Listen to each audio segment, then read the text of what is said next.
말씀 제목은 율법의 방향성, 율법의 방향성이라는 제목을 가지고 함께 하나님의 말씀 나누도록 하겠습니다. 어느 공동체나 모임이 만들어지게 되면 반드시 함께 만들어지는 것이 있습니다. 그것은 바로 회칙입니다. 회칙이라는 것은요, 공동체 안에 속한 사람이라면 누구든지 함께 지켜야 되는 규칙을 말합니다. 근데 이 회칙이 누군가는 굉장히 중요하게 생각하기도 하지만 누군가는 회칙을 굉장히 중요하게 생각하지 않는 사람도 있는 듯 합니다. 그런데 이 회칙이 만들어져야만이 이것을 만들어진 공동체를 무너지지 않게 보호해주고 원래 세워졌던 공동체의 목적대로 운영될 수 있는 역할을 해주게 됩니다. 그렇기 때문에 회칙은 굉장히 중요한 것이죠. 근데 이 회칙이, 이렇게 중요한 회칙이 만들어지는 데에는요, 반드시 필요한 것이 있습니다. 그것은 바로 방향성입니다. 어떤 공동체가 침묵을 위해서 만들어졌다면, 침묵을 도모하는 공동체라면 침묵을 향한 방향성을 가지고 회칙이 만들어질 것입니다. 또 어떤 이익 집단이라면, 어떤 이윤 창출을 위해서 만들어진 공동체라면 이윤을 창출하기 위해서 어떤 침묵을 향한 방향성보다는 이윤을 만들어내기 위한 방향성으로 회칙이 만들어지게 될 것입니다. 그렇다면 교회의 회칙은 어떨까요? 교회의 회칙은 침묵이 되어야 될까요? 그렇지 않습니다. 그렇다면 교회의 회칙은 이윤 창출이 되어야 될까요? 또 그렇지도 않습니다. 교회의 회칙은요, 성도가 회심할 수 있도록 또 바르게 신앙할 수 있도록 회칙의 방향성이 정해진다는 것입니다.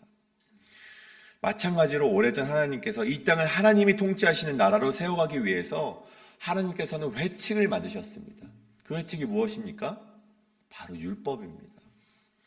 이 율법이 있어야만이 이스라엘이라는 공동체를 무너지지 않게 만들어주고 이 율법이 만들어져야만이 하나님이 세우시고자 하는 나라로 운영되게 하기 위해 반드시 필요한 것이라는 사실입니다. 그렇다면 오늘 우리가 이렇게 물어볼 수가 있을 것 같습니다. 이 율법의 방향성은 무엇인가? 저는 그것을 오늘 이 신명기 말씀을 통해 함께 나누길 바랍니다. 그래서 오늘날도 동일하게 적용되는 하나님의 나라의 방향성을 발견하시고 세상은 자꾸만 변해가지만 그 속에서 하나님의 마음을 깨닫고 하나님이 원하시는 방향으로 걸어가시는 우리 성도님 되시길 간절히 축복합니다. 그렇다면 첫 번째로 율법의 방향성은 무엇인가? 첫 번째로 이 율법이 말하는 방향성은 책임을 가진 공동체가 되라는 것입니다. 다시 한번 이 율법의 방향성은 책임을 가진 공동체가 되라는 것입니다. 오늘 말씀 1절부터 9절까지의 말씀을 먼저 보게 되면요, 이 말씀에 기록되길 여호와께서 주신 땅에서 피살된 시체를 발견했는데 누가 죽였는지 알지 못하거든, 이런 말씀이 기록됩니다. 즉, 이 연고를 알 수 없는 시신에 대한 이야기가 나오죠. 또 10절부터 14절까지의 말씀을 봅시다. 이 말씀에서는요, 하나님께서 적군과의 전쟁에서 승리하게 하신 뒤에 이 포로 여인을 연연하거든, 이런 이야기가 나오죠.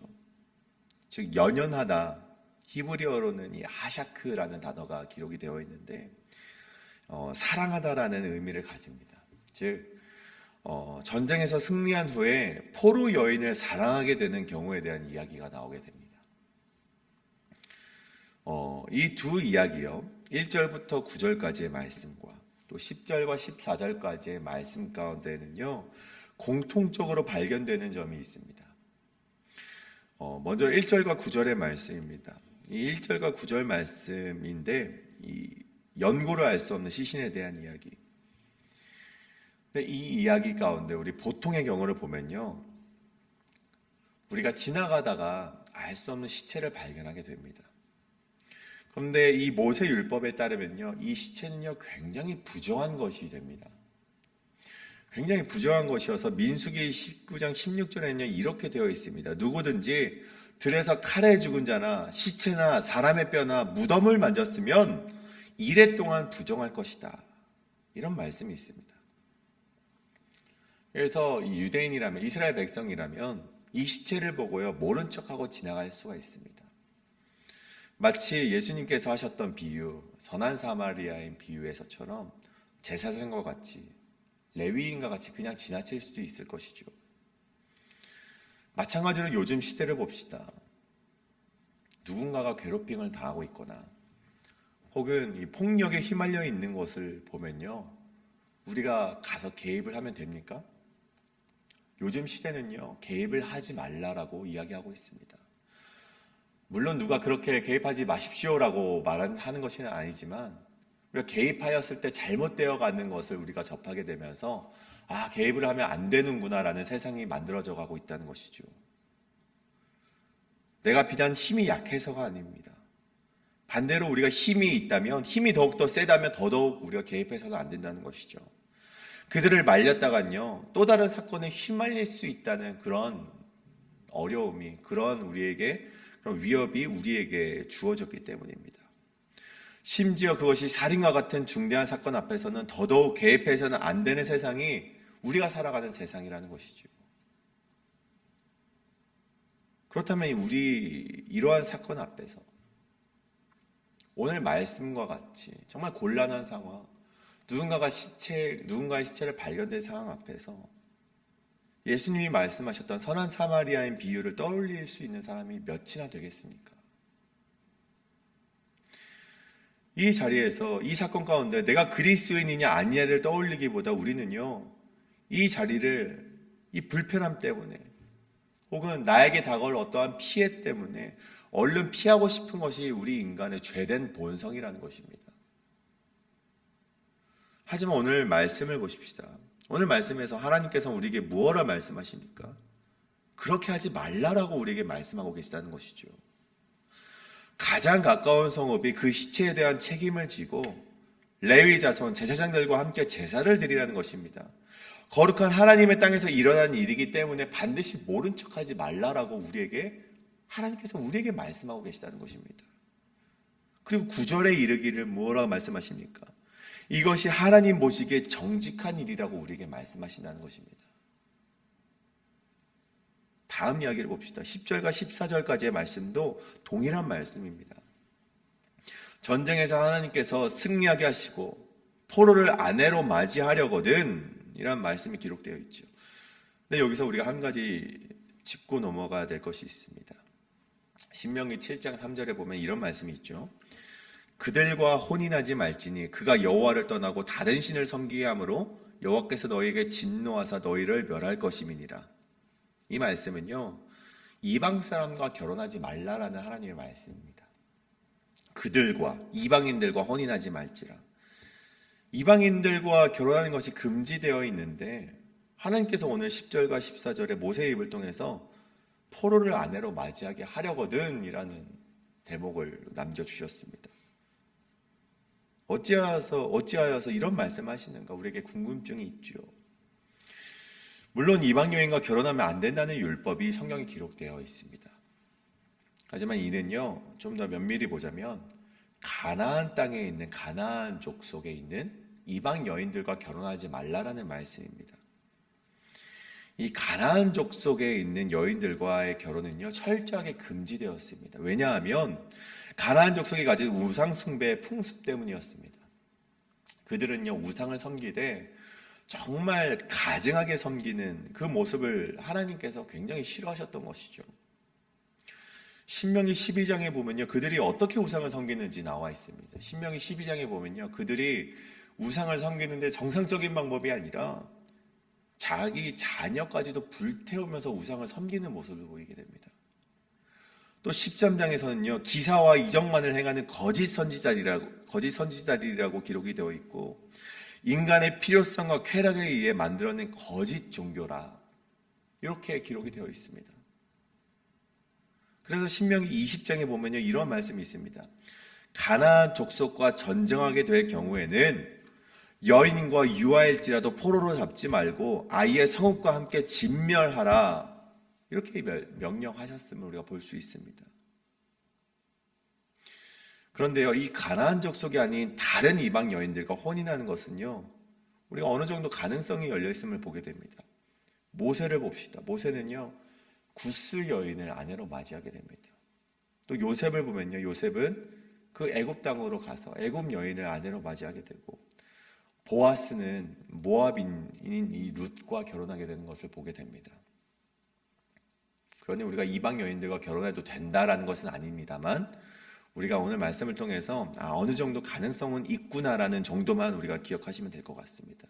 아무튼 오늘 말씀에서 기록되길 포로로 잡힌 이방 여인을 연연하게 된다면, 사랑하게 된다면 12절과 13절에서 나오는 몇 가지 규례를 통해서 그녀를 정결하게 한 뒤에 아내로 맞이할 수 있다고 말씀하십니다.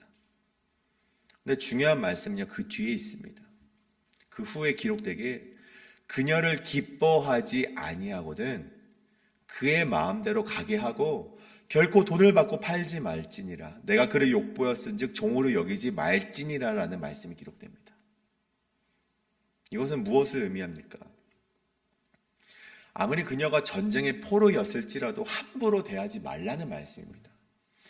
그녀에 대한 책임 있는 자세를 하나님께서 오늘 이스라엘 백성에게 요구하고 계시는 것이죠. 이 두 사건을 통해서 우리가 알 수 있는 것이 있습니다. 율법이 말하고자 하는 것은 무엇인가 하니, 즉 하나님 나라의 백성이 되려거든 책임성 있는 자세를 가지라는 것입니다. 내가 죽이지 않는 것이라고 내가 피해를 볼까 하여 피하지 말고, 전쟁의 포로이니 함부로 대해도 된다고 생각하지 말고, 하나님 나라의 백성다운 자세, 책임감 있는 하나님 나라의 백성이 되라는 것입니다. 이 땅에는요, 참으로 많은 그리스도인들이 있습니다. 우스갯소리로 정말 교회 개수로만 보자면요, 하나님 나라가 이미 50% 이상은 완성이 되어야 됩니다.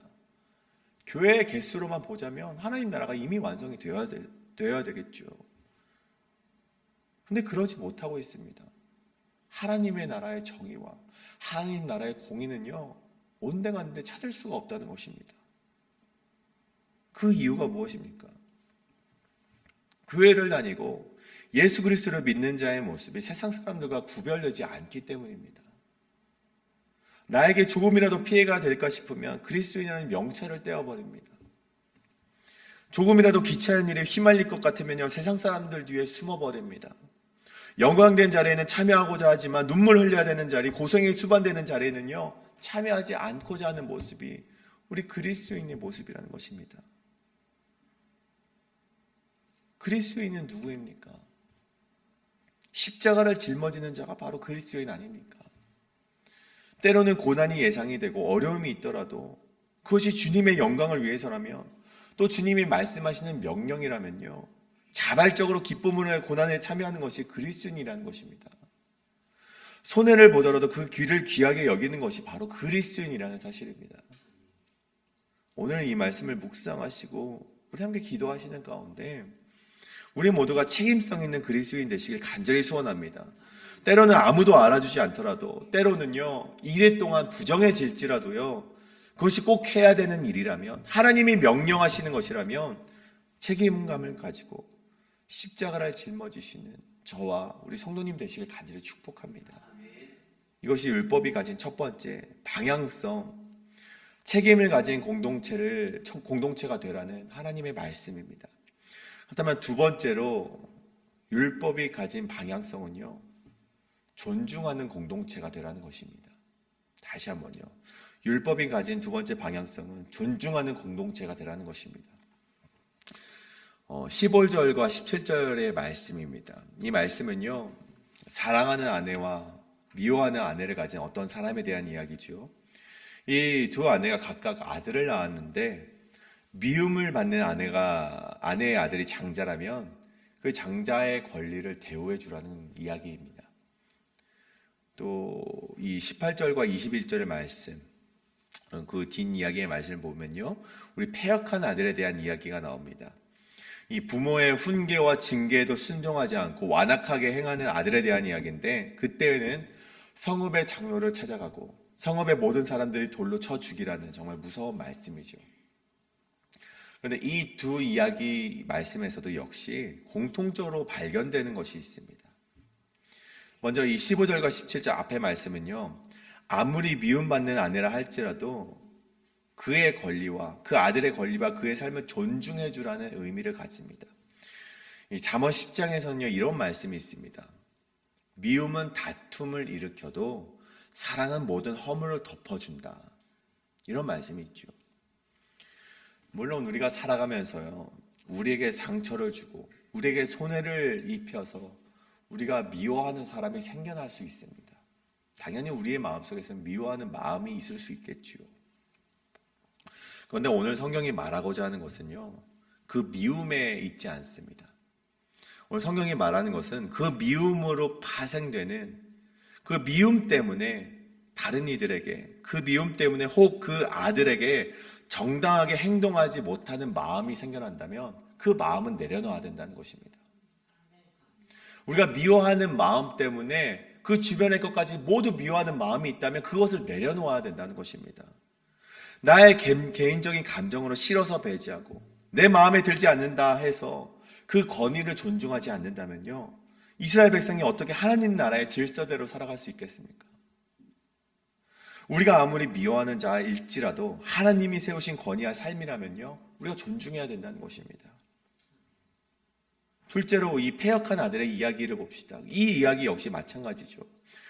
이 부모를 공경하라라는 말씀이 어디에 기록되어 있습니까? 십계명에 기록되어 있습니다. 하나님을 향한 원칙을 제외하고서 가장 중요한 원칙이요 인간을 향한 제1의 원칙, 십계명의 제1의 원칙이 바로 이 부모를 공경하라입니다. 이 부모를 공경하라가 얼마나 중요하면요 살인하지 말라보다 그 먼저 인간의 법칙의 가장 제1등 계명으로 기록되어 있다는 것입니다. 이것이 어지럽혀진다면요 우리가 부모를 공경하지 않는다면요 하나님의 율법과 질서를 어기는 일이 된다는 것입니다. 근데 우리가 잘 아시는 종교개혁자 칼빈은요 이렇게 말을 합니다. 이 계명이 단순히 부모를 향한 공경을 이야기하는 것이 아니라 하나님을 향한 공경과 연관이 되어 있다. 이렇게 이야기를 합니다. 부모를 공경하는 것이 결국은 하나님을 향한 공경으로 이어진다는 것이죠. 스스로 교만해지려는 인간의 본성이요 이 부모를 향한 공경으로 자연스럽게 이어지게 되고 권위에 순종을 하게 되고 겸손을 배우게 된다는 것이 바로 이 십계명의 부모를 공경하라는 계명이라는 것입니다. 이 부모를 공경하라는 것은 나를 낳아주신 부모를 공경하는 것을 넘어서 이 땅에 하나님 나라의 질서를 위해서는 반드시 필요하다는 것입니다. 우리가 미워하는 자도 존중해주고 부모의 권위를 통한 하나님의 권위를 존중하는 훈련을 통해서 우리는 하나님이 원하시는 나라의 백성이 될 수 있다는 것입니다. 이것이 바로 두 번째 율법이 주는 우리에게 알려주는 방향성, 서로를 존중하는 공동체가 되라는 것입니다. 첫 번째는 우리가 미워하는 자라 할지라도 그 권위를 인정해주는, 그 권위를 존중해주는 공동체. 두 번째는 부모를 공경하는 것을 통해서 하나님을 공경하는 공동체가 되라는 것입니다. 사랑하는 성도님, 오늘 말씀을 우리가 한번 정리해 보고자 합니다. 하나님께서 우리에게 말씀하시는 하나님의 나라는 무엇입니까? 그리고 하나님이 말씀하시는 하나님의 율법의 방향성은 무엇입니까? 그저 내 마음대로 하고 싶은 대로 내 의지와 사욕대로 행동하는 것에 그 나라가 있지 않다는 것입니다. 그것은 세상인들과 다를 바 없는 인생입니다. 세상인들과 구별되어서 책임감 있는 백성, 하나님 나라를 위해서라면 자발적으로 십자가를 지겠습니다 결단하는 자가 들어갈 나라가 바로 하나님 나라의 백성이라는 것입니다. 또 우리에게 말씀하시는 하나님의 나라가 무엇입니까? 미워하는 감정을 다 드러내고 그 감정대로 행동하고 부모의 권위를 인정하지 않는 자는 결코 만날 수 없는 나라가 하나님의 나라라는 것이죠. 아무리 내 개인적으로 미워하더라도 그가 하나님이 세우신 사람이라면 그 권위를 존중하고 부모와 부모님 같은 어른들을 향한 공경과 존중이 결국 하나님을 향한 공경과 존중으로 연결이 되어서 그가 바로 하나님 나라를 맞이할 수 있는 자가 된다는 것입니다. 사랑하는 성도님, 우리가 이 말씀 가운데 이렇게 기도하며 나아가길 소망합니다. 내가 현재 하나님 나라를 향한 방향으로 걸어가고 있는가? 율법을 말하고 있는 그 방향으로 걸어가고 있는가? 오늘 하루가 기도하실 때 하나님께서 말하셨던 그 방향으로 책임과 존중의 공동체, 그리고 그 내가 되기 위하여서 부단히 노력하며 나아가는 회일빛 한인장로교회 모든 성도님 되시길 간절히 소원합니다. 그리고 기도하실 때 하나님, 내가 책임 있는 그리스도인, 존중하는 그리스도인, 그런 공동체, 그렇게 하여서 내가 그런 하나님이 말씀하시는 그 방향으로 나아가는 성도 되게 하여 주시옵소서라고 이렇게 기도하며 나아가시는 우리 모든 성도님 되시길 간절히 소원합니다. 이제 함께 기도하실 때 그것을 위해서 함께 우리 통성으로 다 같이 우리 소리 높여서 기도하며 나아가시겠습니다. 기도합니다. 주여 아버지, 우리가 기도하며 나아갑니다.